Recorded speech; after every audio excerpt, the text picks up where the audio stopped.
panic only intensified after she entered the tunnel and had water poured on her head. So she kicked the door open, producing the thud we all heard. Hearing the commotion, Cowell leapt into the tunnel, only to discover that Lily-Anne had not dissolved. He did not know that Lily-Anne was not from Fontaine, but was a thief who made her way in by stealing a ticket. Mistakenly believing that the water from the Primordial Sea needed time to take effect, he tried to force Lily-Anne back into the box. The two broke the flower vase during the struggle, but Lily-Anne came out on top, knocking Cowell out and putting him in the box.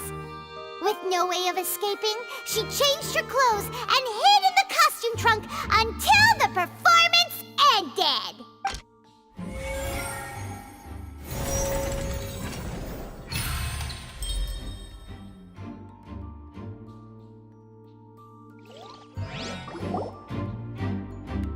She knew that she would have to go through guard inspection if she tried to leave afterward.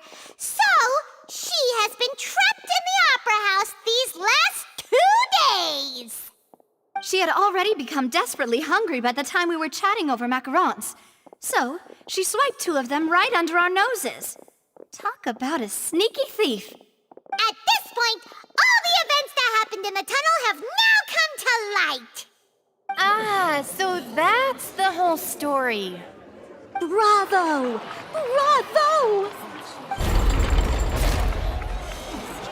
Now then, Lady Furina, do you wish to speak against the defense's statements? Please answer the question, Lady Furina. Also, if I may add, the trial has not yet ended. As such, I request that the prosecution not leave the room before the proceedings have concluded. What, are you reading my mind now? No, I have no further arguments. I admit defeat. But really, could you at least have left me with some dignity? Wow, look at that! She's like a deflated balloon now. If there are no objections, then as the Chief Justice of Fontaine, I shall once again repeat the full sequence of events. The actual perpetrator of the serial disappearances, Cowell, selected his next victim from the audience reservation list. With some modifications to the selector, he could ensure that the pre-selected young woman would be chosen. To cover up any evidence while committing the deed, Cowell thought of allowing the water tank to fall, which would conceal the water left behind after the young woman was dissolved. He also tampered with the rope suspending the water tank, using the fireworks at the end of the performance to cause the tank to drop and hide the watermarks. He poured the water from the Primordial Sea into a balloon during the preparation of the magic box and stuck it to the box's lid. Finally, he passed the prepared hook on a rope through the gap in the magic box's door when bringing the young woman to said box. When the magic trick officially began, the box containing the woman was lowered into the tunnel, tightening the hook rope and bursting the balloon containing the water. If all had gone to plan, the young woman would be dissolved at this time. However, Lily-Anne was not from Fontaine and thus fled the box with a loud noise. Realizing that there was trouble, Cowell entered the tunnel and met Lily-Anne. Thinking that the waters had not yet taken effect, he decided to proceed. However, his opponent was more capable than he thought, and he was overcome, knocked unconscious, and placed into the magic box, and thus became his own final victim. Lily-Anne, according to her own statements, then changed clothes and hid until the performance ended, before hiding in other parts of the opera house. As for Linny, he was in the underground structures within the opera house, and was thus ignorant of these happenings. From this reconstruction of events, we can conclude that Linny, the accused, is in fact innocent. Hooray, Linny and Lynette! Amazing! While there is much in Linny and Lily-Anne's conduct that should still be investigated separately, this case, at least, can be handed over to the Oratrice to make the final decision.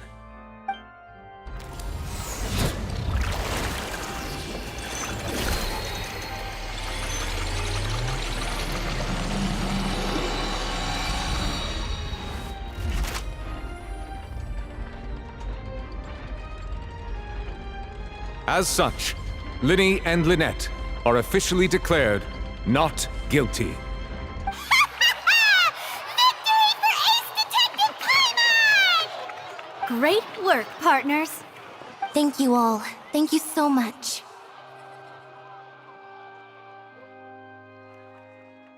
Next, I think we deserve an explanation, Guard Vaughn. How did you find the water from the Primordial Sea in Linny's baggage? Right! Your discovery caused me to make a serious mistake, you know. Or was that not a discovery, but false evidence that you dared to bring before this court? I suspect that the accomplice mentioned in Cowell's notes was not Linny, but you, yes?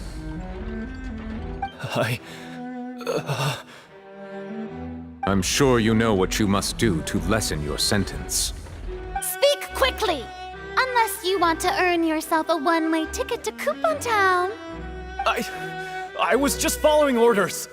We were supposed to place blame for the serial disappearances onto Linny, and thus cause suspicion to fall on the Fatui. The higher-ups said this was the best opportunity to do so. And now that your plan has fallen through, and the secrets of the water have been revealed, you have become a liability to said higher-ups, yes?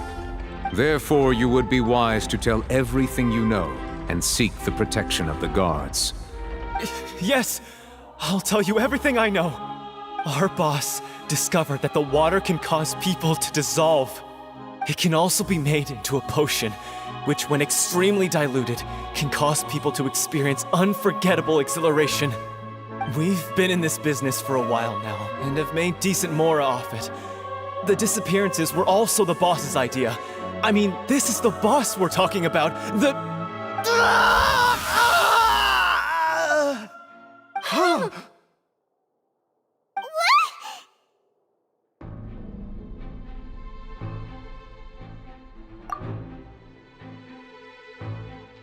And now he can no longer talk. Such ruthlessness. I shouldn't have expected any less of them. An outrageous act. All present, please submit to inspection immediately.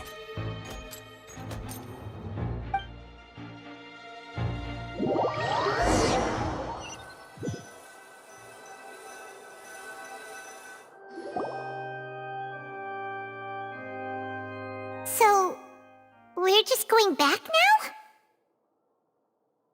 That's true, but... Traveler, Paimon! Please wait. Linny... I know you may not want to speak to me right now. Maybe you don't even want to look at me. But still, let me thank you again for defending me to the end, even after you learned that I'm a member of the Fatui. I guess. But regardless, I'd like the opportunity to set things straight. I didn't approach you with any ulterior motives or ill intent. I've spoken to you as myself, just plain Linny this entire time. As for why I'm a Fatus, it's because the goals of the House of the Hearth align with those of an orphan like me. That's all. That was how Father, who you might know as the Knave, approached recruiting us back then too. The Knave? The one who controls the House of the Hearth? She's your father? That's right. And since we're here, I was wondering, would you mind hearing a story? It's about my past. Back when our parents first died, Lynette and I were left wandering the streets. To survive, I took to surreptitiously observing an older street performer who did magic. It took me several days to figure out how he pulled off his amazing tricks. I took my sister through several streets until we found a crowded corner, and we began to perform magic tricks there. To my surprise, we proved to be pretty popular, and we could at least stop worrying about where our next meal would come from for a time. But I didn't want my sister to remain a street rat together with me forever. Before long, an aristocrat came to me and claimed that he wished to take us in after watching my performances. So you went from orphans to nobility just like that? That was how we felt at first too. As if fate was on our side and we could say goodbye to those painful days. But I gradually discovered that while we were called foster children, he was really after my talent for magic tricks. He would constantly take me to all sorts of banquets to garner attention, which he would then use to expand his social circles. That doesn't seem too bad either. Better than roaming the streets at any rate. It took a while for me to realize just how dark his heart really was. After one particular performance at a banquet, I discovered that Lynette was not on the same return vehicle as me. I waited a long time after we returned home, but she did not come back.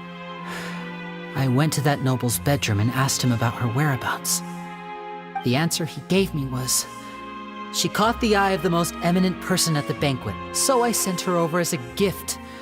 I mean, you'll be able to perform your magic regardless of who your assistant is, yes?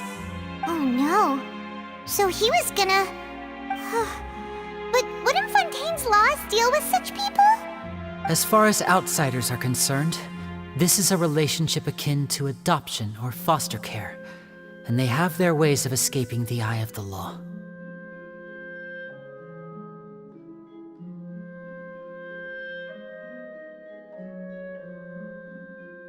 I managed to ferret out the location of the mansion of that so-called eminent person and hurried through the night.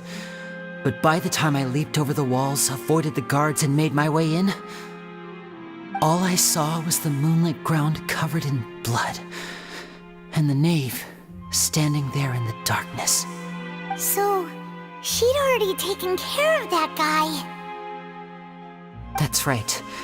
She had rescued my sister before she could come to any harm, and had even discovered several girls hidden in a basement, all of them orphans. Father, the knave, might have seen something in me, and so she made me an offer. The House of the Hearth welcomes you, for your interests align with ours. Here, none will ever betray you. Indeed, betrayal shall never be permitted here. I was hesitant to trust her. I had just been betrayed by nobles. But she was also quick to destroy the noble who had taken us in at first, giving us back our freedom. Oh, so that's how the two of you joined the House of the Hearth. She has her own plans. She has gained permission from the Tsaritsa to first use the Gnosis's power once she obtains it. She plans to use it to find a way to break the prophecy and save Fontaine. So, she believes in that prophecy too? That's right. The whole House of the Hearth is currently working to combat that crisis. Today's case has also proven that people from Fontaine can indeed dissolve into some sort of water, thus further supporting the prophecy. All of us house members here, Lady Arlecchino herself included, are from Fontaine. We won't give up on defending our homeland. To us orphans, the only connection we have left to this world, apart from our family, is our homeland.